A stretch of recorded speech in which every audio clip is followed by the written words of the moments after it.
الحمد للہ رب العالمین والصلاة والسلام علی اشرف الانبیاء والمرسلین وعلی آلہ واصحابہ اجمعین. قال اللہ تعالی وتبارک وتعالی فی القرآن المجید فی شان حبیبہ مخبرا وآمرا ان اللہ وملائکتہ یصلون علی النبی یا ایہا الذین آمنوا صلوا علیہ وسلموا تسلیما. اللہم صل علی سیدنا ومولانا محمد معدن الجود والکرم صلاۃ وسلاما علیک یا رسول اللہ. تمام حمد و ثنا، تعریف و توصیف اللہ جل مجدہ الکریم کی ذات بابرکات کے لیے، جو خالق کائنات بھی ہے اور مالک شش جہات بھی. اللہ جل وعلا کی حمد و ثنا کے بعد رسول رحمت، شفیع معظم، نبی محتشم حضور ختمی المرتبت صلی اللہ علیہ وآلہ وسلم کے حضور ناز میں اپنی عقیدتوں، ارادتوں اور محبتوں کا خراج پیش کرنے کے بعد واجب الاحترام ذوی الاحتشام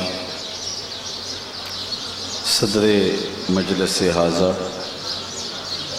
سجادہ نشین خانقاہ اشرفیہ، زیدہ مجدہ علمہ عملہ عمرہ و شرفہ، سادات کرام، حضرات سامعین، علماء کرام، السلام علیکم ورحمۃ اللہ وبرکاتہ. خانقاہ معلیٰ، خانقاہ اشرفیہ پر حاضری میرے لیے سعادت مندی ہے، خوش بختی ہے، اور ایسی بابرکت اور باوقار رحمتوں بھری جگہوں پہ جب ہم حاضر ہوتے ہیں تو مقصود یہاں سے اکتساب فیض کرنا ہوتا ہے. جہاں تک گفتگو کا خطاب کا تعلق ہے تو یہ خانوادہ خطابت کا شاہ سوار ہے، اور پوری دنیا ان کے انفاس کی خوشبو سے مہک رہی ہے. خطابت اس گھر کی لونڈی ہے، اور جب یہ بولتے ہیں تو لفظ ہاتھ باندھے ان کے حضور دکھائی دیتے ہیں. تو یقیناً میں تو ویسے بھی کوئی معروف طرز کا خطیب نہیں ہوں، اگر ہوتا بھی تو یہاں آ کر کے مجھے اپنی بے بسی کا پھر بھی اظہار اور اعلان کرنا پڑتا. تو میں اس کو صرف اپنی سعادت مندی سمجھتا ہوں کہ مجھے یہاں کچھ آنے کا وقت میسر آیا اور ان پاک باز لوگوں کی صحبتوں میں بیٹھنے کا موقع ملا. چونکہ یہ وہ انفاس قدسیہ ہیں اور پاک باز لوگ ہیں کہ جن کے پاس بیٹھنے والا بھی بدبخت نہیں رہتا. اللہ تعالیٰ جل شانہ کے کچھ فرشتے ہیں جو آفاق کے ایک ایک کونے میں اس غرض سے گھومتے ہیں کہ اہل ذکر میسر آ جائیں. تو جب کہیں انہیں ایسی پاک محافل نصیب ہوتی ہیں تو وہ وہاں رک جاتے ہیں. بلکہ حدیث میں آتا ہے کہ وہ اس غرض سے گھومنے والے اپنے ساتھیوں کو آواز دیتے اور ان کی آواز بھی ذکر کی، ہلموا الی بغیتکم ہلموا الی حاجتکم، وہ کہتے ہیں او جس کو تم ڈھونڈ رہے تھے وہ یہاں موجود ہے، اور فرشتے پھر وہاں جمع ہو جاتے ہیں اور آسمان دنیا تک فرشتوں کی قطاریں لگ جاتی ہیں، اور سونے کے تشتوں میں وہ اذکار لے کر کے بارگاہ رب العزت میں حاضر ہوتے ہیں۔ باوجود علم کے اللہ تعالیٰ پوچھتا ہے میرے فرشتوں کہاں سے آئے ہو؟ تو وہ بتاتے ہیں کہ فلاں بستی میں تیرے پاک باز لوگ جمع تھے اور تیرے ذکر کی محفل گرم تھی اور تیرے نام کی خوشبو پھیلی تھی۔ تو اللہ تعالیٰ جل شانہ ارشاد فرماتا ہے کہ میرے بندے کچھ چاہتے بھی تھے تو عرض گزار ہوتے ہیں مالک وہ جنت کے طالب تھے، تو اللہ تعالیٰ ارشاد فرماتا ہے کہ کیا انہوں نے میری جنت کو دیکھا ہوا ہے؟ یا اللہ دیکھا نہیں، تیرے محبوب کی زبان سے سنا ہے۔ تو اللہ تعالیٰ ارشاد فرماتا ہے کیف لو رؤہا، اگر وہ جنت کو دیکھ لیتے تو پھر ان کی کیفیت کیا ہوتی؟ تو عرض کرتے ہیں مالک پھر تو بہت زیادہ شوق دیدار انہیں ہوتا۔ تو اللہ تعالیٰ ارشاد فرماتا ہے وہ کسی چیز سے پناہ بھی چاہتے تھے، اللہ تیرے دوزخ سے پناہ چاہتے تھے۔ اللہ تعالیٰ ارشاد فرماتا ہے انہوں نے میرے دوزخ کو دیکھا ہے؟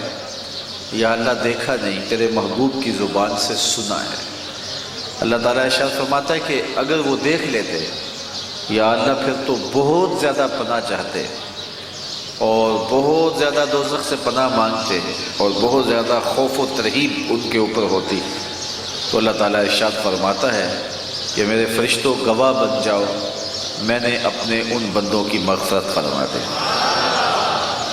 تو حدیث میں آتا ہے مالک من الملائکہ، فرشتوں میں سے ایک فرشتہ عرض گزار ہوتا ہے کہ مالک فلاں فلاں شخص تو اس غرض سے نہیں آیا تھا، اسے مجلس میں موجود کسی شخص سے کام تھا اور وہ اس غرض سے پیچھے بیٹھا رہا کہ وہ فارغ ہو لے تو میں اس سے اپنی حاجت کہوں۔ تو حدیث میں آتا ہے کہ اللہ تعالیٰ ارشاد فرماتا ہے ہم قوم لا یشقی بہم جلیسہم، یہ ایسے خوش بخت لوگ ہیں کہ جن کے پاس بیٹھنے والا بھی بدبخت نہیں رہتا۔ اٹھ فریدا ستیا تے میلا ویکھن جا، وت کوئی بخشیا مل جاوے تے تم ہی بخشیا جا۔ تو جب پاک لوگوں کی سنگت میں ہم پہنچتے ہیں تو وہاں برکتیں حاصل ہوتی ہیں۔ آپ نے وہ کہانی بھی علماء سے بارہا سنی، بنی اسرائیل کے ایک شخص نے 99 قتل کر دیے تھے اور پھر بے چینیاں اسے کسی کی دہلیز پہ لے گئی اور اس نے کہا کہ میں توبہ کرنا چاہتا ہوں۔ تو وہ شخص عالم نہیں تھا، اس نے کہا کہ تو اتنے جرم کیے ہیں اب تیری توبہ قبول نہیں ہے۔ تو اذا یائس الانسان طال لسانہ کسن نور مغلوب یسول علی القلب، جب بندہ مایوس ہو جاتا ہے تو پھر وہ زبان دراز بھی ہو جاتا ہے اور عواقب و نتائج سے بے خبر ہو کے جس طرح بلی کتے پہ حملہ آور ہو جاتی ہے تو پھر انسان جو ہے وہ جرائم کر بیٹھتا ہے۔ مایوسی جو ہے وہ انسان کو گناہ پر مزید آمادہ کرتی ہے، اس لیے اسلام نے ہمیں مایوسی سے بچنے کی تلقین دی گئی۔ جتنے بھی گناہ کیے ہیں اللہ کی رحمت کے دروازے کھلے ہوئے ہیں، لیکن وہ چونکہ اس حقیقت سے آشنا نہیں تھا تو اس نے کہا تیری توبہ نہیں ہے۔ تو اس نے کہا جب توبہ نہیں ہے تو 99 قتل کیے ہیں تو پھر 99 کیا اور 100 کیا، اس نے اس کو بھی قتل کر دیا۔ لیکن اندر وہ بے چینی اس کو پھر کسی اللہ والے کی چوکھٹ پہ لے گئی اور اس کو جا کے مسئلہ پوچھا کہ میں 100 اشخاص کا قاتل ہوں تو مجھے بتایا جائے کہ میرے لیے بھی کوئی توبہ کا راستہ ہے۔ تو اس نے کہا کہ فلاں بستی میں چلا جا، وہاں اللہ کے کچھ بندے رہتے ہیں، پاک باز ہستیاں ہیں، ان کی صحبت میں جا کے وقت گزار، ان کے انفاس کی خوشبو سے تیرے من کے میل دھل جائیں گے اور تیرے باطل میں رحمتوں کے سویرے طلوع ہوں گے۔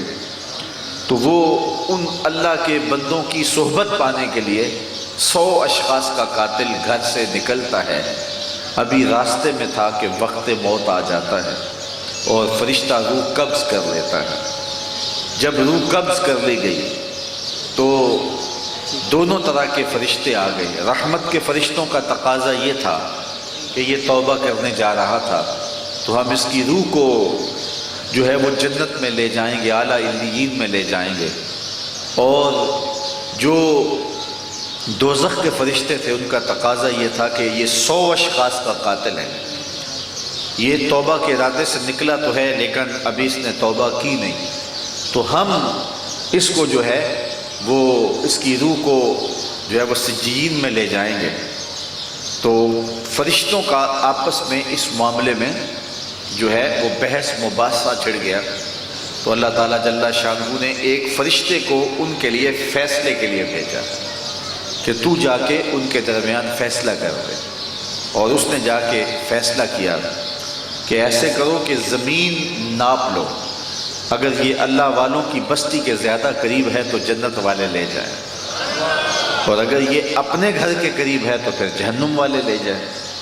تو زمین کو ماپا جانے لگا۔ اللہ اکبر! یہاں میرے بزرگ ایک بات کہا کرتے تھے کہ جس راستے پہ وہ توبہ کے لیے نکلا اور جو پگڈنڈی اللہ کے ولیوں کی چوکھٹ کی طرف جاتی تھی، رب نے کہا اس راستے کا اعزاز یہ ہے اس کی ایک ایک انچ جو ہے اس کو ماپا جائے گا۔ اللہ کے فرشتے اس راستے کو ماپ رہے ہیں۔ اچھا، وہ ابھی دور تھا اور اللہ والوں کی بستی جو ہے وہ اتنی قریب نہیں تھی، وہ اپنے گھر سے زیادہ قریب تھا۔ زمین کو حکم دیا گیا کہ وہ آگے سے سکڑ جائے اور پچھلی زمین کو حکم دیا گیا کہ پھیل جائے۔ اور ایک روایت ہے جب وہ گرا تو گرتے گرتے وہ ایک بالشت رینگ کے آگے ہو گیا، اور جب وہ فاصلے ناپے گئے تو ایک بالشت وہ اللہ والوں کی بستی کے نیڑے نکلا، تو اس کو اہل جنت والے جنت کے فرشتے اس کی روح کو جو ہے وہ جنت کی طرف لے کے روانہ ہوتے ہیں۔ اب یہ کیا عجیب صورتحال ہے کہ اللہ تعالیٰ حکم صادر فرما دیتا ہے، اس کو اہل جنت لے جائیں یا دوزخ کے فرشتے سے لے جائیں، کہا کہ باقاعدہ فاصلے ماپے جائیں اور پھر دیکھا جائے کہ وہ قریب کس کے ہے۔ پھر وہ بستی جو اہل اللہ کی تھی وہ ابھی دور تھی، پھر اس زمین کو حکم دیا کہ تو سکڑ جا، اور پیچھے والی کو کہا کہ تو پھیل جا۔ تو کیا ضرورت تھی یہ بات کہنے کی؟ ویسے اللہ تعالیٰ کا حکم کافی تھا کہ جنت والے لے جائیں، تو اگلی زمین کو سکڑنے کا حکم نامہ دینا اور پچھلی زمین کو پھیلنے کا حکم نامہ دینا اور پھر زمین کو ماپنے کا حکم نامہ دینا، ایک فرشتے کا آنا اور فیصلہ کرنا، یہ اتنا کچھ کیوں ہوا؟ دنیا کو بتلانا مقصود تھا کہ جو ولیوں کی چوکھٹ کی طرف چلے اس کا اعزاز یہ ہے کہ جس دھرتی پہ چلے اس کا چپا چپا ماپا جائے گا، اور اگر وہ اہل اللہ کی بستی کے نیڑے ہو گیا تو پھر اس کو اعزاز و تکریم دی جائے گی۔ وہ 100 اشخاص کا قاتل تھا اور گھر سے چلا، ابھی وہ راستے میں تھا، منزل پہ نہیں پہنچا، تو اس کو تکریم و اعزاز سے نوازا گیا اور اہل جنت نے اس کا بڑھ کے استقبال کیا۔ اور پھر جو ولیوں کی چوکھٹ پہ پہنچ جاتے ہیں ان کے مرتبے کا عالم کیا ہوگا؟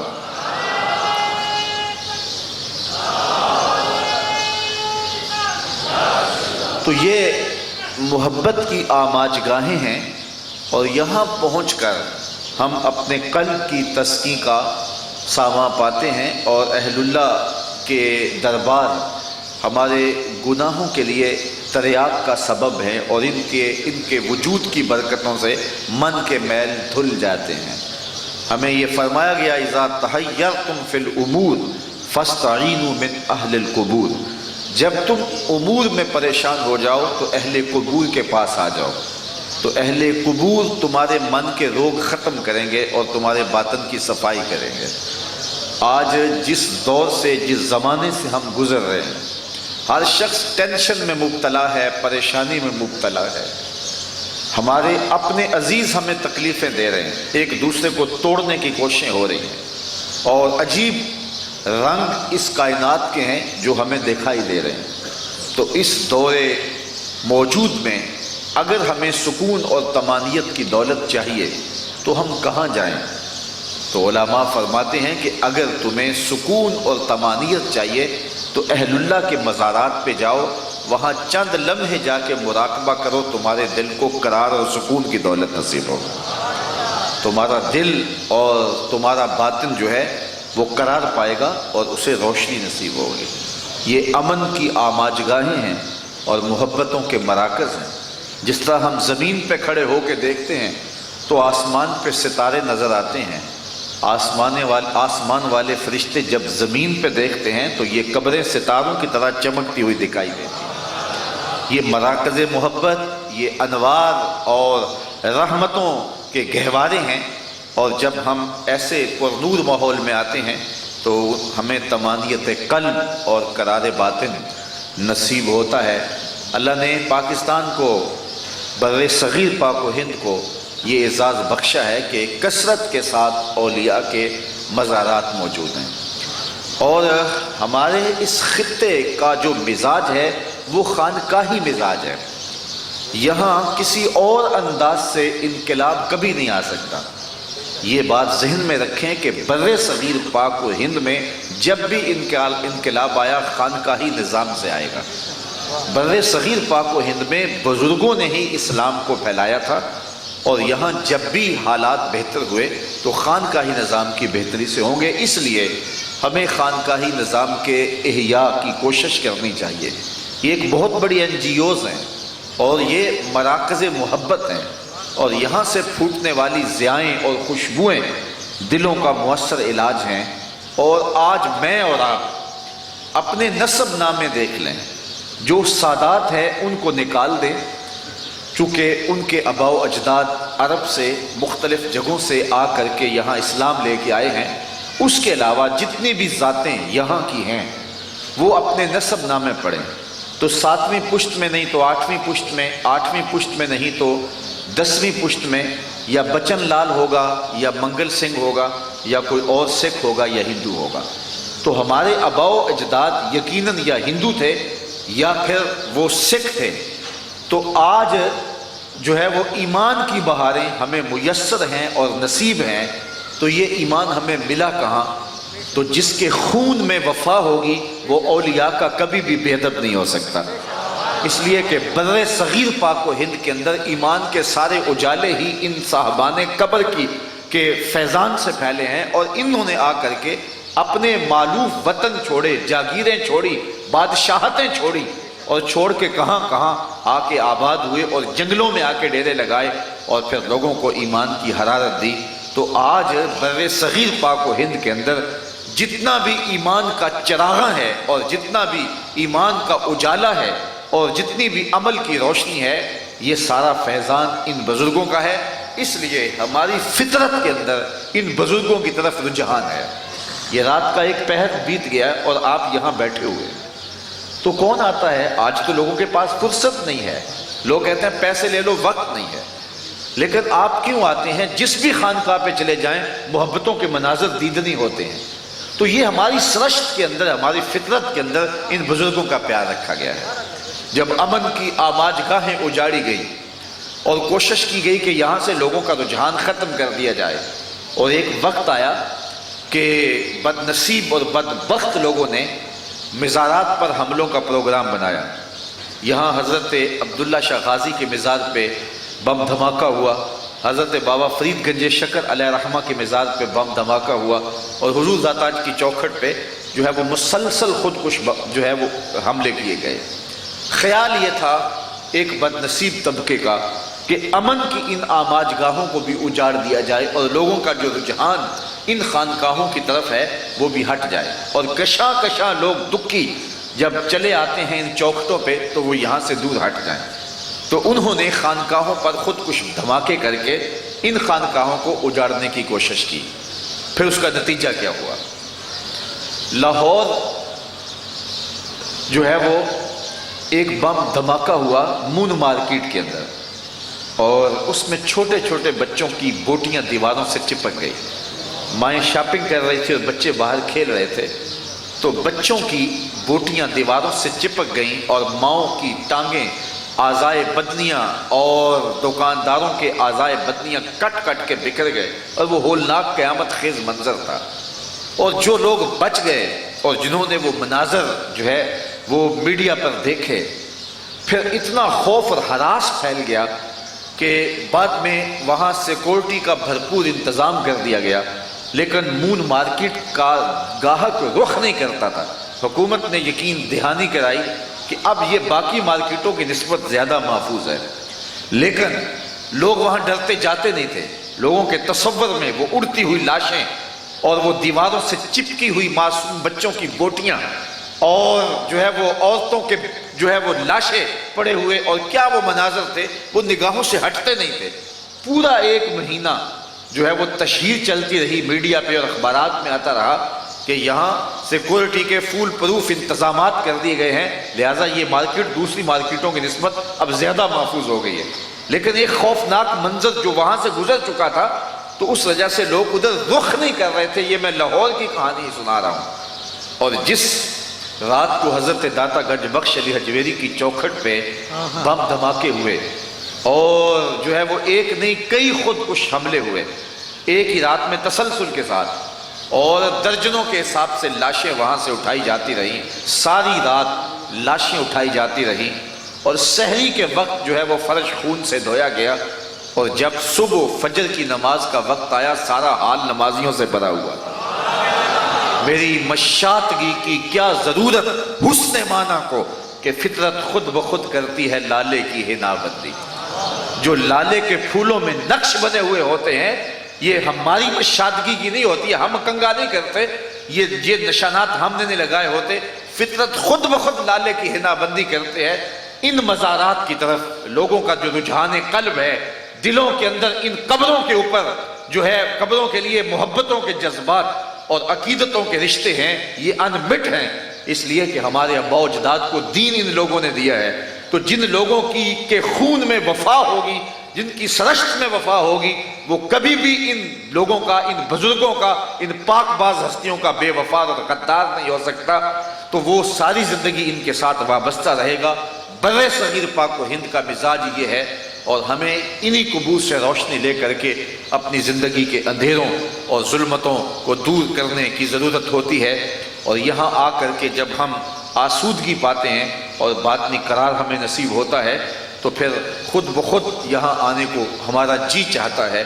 تو یہ آراس مقدس کے ایام ہو یا عام ایام ہو، تو ہمارا جو ان بارگاہوں کی طرف جو رجحان قلب ہے، وہ ایک فطری رجحان ہے اور وہ کبھی بھی ختم نہیں ہوگا۔ تو یہ اتنی مشق کئی سالوں سے کی جا رہی ہے کہ باقاعدہ اس عنوان سے فرقے کھڑے کیے گئے کہ مسلمانوں کے سینوں سے ان بزرگوں کا احترام اور ان کی تکریم اور ان کی عزت نکالی جائے، اور ان کی چوکھٹوں کے ساتھ جو ان کی وابستگی اور قلبی رشتے ہیں ان کو کمزور کیا جائے۔ اور اس کے لیے اتنا لٹریچر لکھا گیا اور اتنے ورق کالے کیے گئے کہ یہ کچھ دے نہیں سکتے، ان کی چوکھٹ پہ جانا نہیں چاہیے، یہاں حاضری کا فائدہ کوئی نہیں ہوتا۔ لیکن اتنی مشق کے بعد بھی لوگوں کا رجحان ختم نہیں ہوا، اور یہ ختم نہیں ہو سکتا۔ تو ہم اگر اس وطن میں برِ صغیر پاک و ہند کے اندر کوئی تبدیلی لانا چاہتے ہیں، تو ہمیں خالص خانقاہی نظام کا احیاء کر کے ایک مؤثر تبدیلی لانے کی کوشش کرنی چاہیے، اور بے مقصد مشق کرنے کی بجائے ہمیں ان خانقاہوں سے جو ہے وہ دین کے کام کا آغاز کرنا چاہیے۔ آپ چچینیا کی سرزمین اور دیگر روس کے وہ علاقے جو فتح ہوئے ہیں ان کی تاریخ پڑھیں، وہ امام شامل اور دیگر لوگ جو ہیں وہ ان کے مزارات سے تحریکیں اٹھی ہیں، اور پھر وہ تحریکیں جو ہیں وہ باقاعدہ ایک اچھی صورت کے اندر آگے بڑھیں، اور پھر اللہ تعالیٰ نے جن کی اسلامی شناخت بھی کھو گئی تھی، جن کے اسلامی نام بھی کھو گئے تھے، آج ان کو دوبارہ حیات نو نصیب ہوئی ہے۔ تو یہ ان بزرگوں کے نفوس قدسیہ کا صدقہ ہے اور برکتیں ہیں۔ اللہ نے ہمارے مزاج میں جو ان کے لیے رجحان رکھا ہے اور ہمارے دلوں میں ان کے لیے محبتوں کی کیفیات پیدا کی ہیں، تو اس سے بھرپور فائدہ حاصل کر کے ان پاک باز لوگوں سے ہمیں روشنیاں اور اجالے حاصل کرنے چاہیے، اور ان کی قبور رحمت اور ان کی نورانی تربتیں یقیناً ہماری زندگی کے اجالے کا سبب بن سکتی ہیں اور زندگی کی ظلمتیں مٹا سکتی ہیں۔ صدیاں گزرنے کے باوجود بھی ان کی یادوں کے نقوش نہ کبھی دھندلے ہوئے نہ ہو سکتے ہیں۔ لارڈ کرزن جب یہاں وائسرائے ہند رہا اور جب یہاں سے گیا تو اس نے اپنی یادداشتوں پر مشتمل ایک کتاب لکھی، تو اس کے اندر اس نے لکھا کہ میں نے ہندوستان کے اندر دیکھا ہے اجمیر میں ایک قبر پورے ہندوستان پہ حکومت کر رہی ہے۔ تو یہ اصل دلوں کے حکمران ہوتے ہیں، دلوں پر ان لوگوں کا قبضہ ہوتا ہے، اور یہ قبضہ کبھی بھی ختم ہونے والا نہیں ہوتا ہے۔ تو آج اس مقدس خانقاہ معلیٰ میں ہماری حاضری ہماری عقیدتوں کا ثبوت ہے اور ہماری محبتوں کا ظرف ہے اور ہماری الفتوں کا ایک روشن حوالہ ہے، اور ہم اس خاک رحمت کو چوم کر آنکھوں کا سرما بنا کے اپنے لیے افتخار سمجھتے ہیں، اپنے لیے تکریم سمجھتے ہیں۔ چند لمحوں کے لیے یہاں آ کر کے بیٹھ جانا اپنے دل کے کتنے امراض کا مداوع ہے اور کتنے دکھوں کا علاج ہے۔ یک زمانہ صحبت با اولیاء، بہتر 100 سالہ طاعت بے ریا۔ اولیاء کے پاس آ کے ایک لمحے کے لیے بیٹھ جانا 100 سال کی بے ریا عبادت سے بہتر ہے، اور ان لوگوں کے وجود کی برکت سے اپنے من کے سارے اندھیرے دور کرنے کی ہمیں کوشش کرنی چاہیے۔ میں آج صبح سے آپ کے شہر میں کوئی سوا ڈیڑھ گھنٹے کے 4 بیان کر چکا ہوں۔ اب یہ میری 5ویں حاضری تھی اور مجھے سکت اور ہمت نہیں ہو رہی تھی بولنے کی، لیکن چونکہ میرے لیے یہ ایک اعزاز تھا یہاں حاضر ہونا، اور یہ اعزاز ساری زندگی میرے ساتھ لگا رہے گا، اور میں اس فخر میں رہوں گا کہ مجھے اس چوکھٹ کی جاروب کشی کا موقع نصیب ہوا ہے اور اس کی خاک میری آنکھوں کا سرما بنی ہے۔ اس خانقاہ کا تقدس ماحول اور ان پاک باز قبروں سے اور ان مقدس نفوس کے دامن سے پھوٹنے والی ضیائیں اس ماحول کے اوپر جس طرح چھائی ہیں اور ہمارے نفوس کی تربیت کر رہی ہیں اور ہمارے اندر کے میل کھرچ رہی ہیں اور باطن کو سنوار رہی ہیں، یہ مستی اور سوز کی چلتی ہوئی ہوائیں اور یہ کیف و سرشاری کا عالم، یہ اللہ تعالیٰ جل شانہ دیر تک قائم رکھے۔ وہ کیا کسی نے کہا تھا کہ نا انکار کریں اج ساکی، اج موسم بڑا سہانا۔ میں ایک شعر پہ اپنی گفتگو ختم کرتا ہوں، اور میں صاحب قبر سے یہ استغاثہ کر رہا ہوں، اور جو مقرر کی آواز ہوتی ہے وہ پوری قوم کی ساتھ آواز ہوتی ہے۔ جس طرح شاعر جو ہے وہ اپنا نام استعمال کرتا ہے مقطع میں، تو اس کا نام اس کے ساتھ پوری قوم ساتھ ہوتی ہے۔ تو یہ آپ بھی میرے ساتھ ہیں، اور ہم حضرت کی بارگاہ میں عرض کرنا چاہ رہے ہیں، نا انکار کریں اج ساکی، اج موسم بڑا سہانا، مستی دا اج می ورسادے، مستی دا اج می ورسادے، میری پیاس دا نہیں پیاس دا کوئی ٹھکانہ، تیرے کول شراب پرانی تے میرا روگ بھی بہت پرانا، ساکی ہس ہس ٹال نہ سانو، اساں پیتیاں باج نہیں جانا۔